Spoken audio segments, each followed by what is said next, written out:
ធម្មតាទេបងប្អូនតំណែងដែលលក់ដាច់ភាគច្រើនតែងតែមិនសូវមានស្តុកខ្ញុំអាចលើករឿងជាក់ស្ដែងមួយកាលពី2ខែមុនទឹកដោះគោស្រស់ប្រភេទអង្គរមីល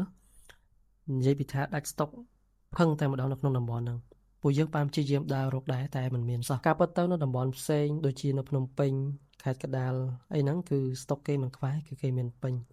គ្រាន់តែថាយកមកអត់កាត់ដោយសារថ្លៃដឹកជញ្ជូនវារៀងថ្លៃគួរសមដែរពេលហ្នឹងក៏លេចមកមើលភ្ញៀវរបស់យើងវិញគាត់អត់ដឹងថាយើងកំពុងតែដាច់ស្តុកទេគាត់តែងតែសួររកមួយថ្ងៃ3នាក់4នាក់ហើយយើងដែលជាអ្នកលក់នេះអត់ដឹងមិនចេះតែប្រាប់គាត់តាមដំណើរដើមតងទៅថាអីវ៉ាន់យើងកំពុងតែដាច់ស្តុកហើយឲ្យគាត់រងចាំមួយរយៈសិនហើយយើងក៏បាន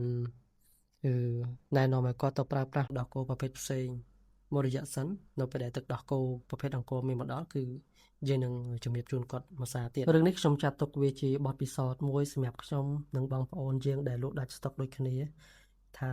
យើងត្រូវតែចេះមើលពីទីផ្សារនិងតម្រូវការអ្នកប្រើប្រាស់ជាក់ស្ដែងជៀសវាងលើក្រោយទៀតយើងលក់ដើម្បីកុំឲ្យដាច់